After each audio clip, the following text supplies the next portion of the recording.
Hair ரிமூவலுக்காக நீ use பண்ணுறது ஒரு 3 பொருட்கள் சொல்கிறேன். ஸோ முதல் ரெமெடி என்னென்னு பார்த்தீங்கன்னா பப்பாயா மற்றும் மஞ்சள். ஏற்கனவே நீங்கள் பயன்படுத்தியிருக்கலாம். ஆனால் இதில் ஒரு முக்கியத்துவம் என்னென்னா பப்பாளியில் பப்பின் அப்படிங்கிற ஒரு என்சைம் இருக்குது. இந்த பேப்பின்ற என்சைம் நம்மளுடைய ஹேர் ரூட் இருக்குது பார்த்தீங்களா, இந்த முடி கால்களை பாதிக்கக்கூடியது. எனவே பாதிக்குதுன்னா அது வந்து எளிமையாக எடுக்கும் பொழுது கொஞ்சம் ஈஸியாக வரக்கூடியது.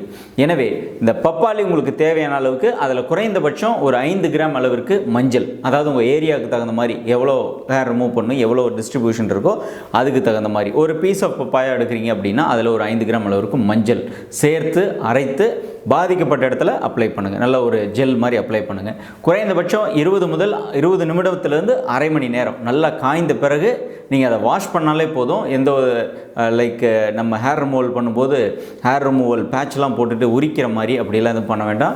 அப்ளை பண்ணி ½ அன் ஹவர் கழித்து வாஷ் பண்ணுங்கள்.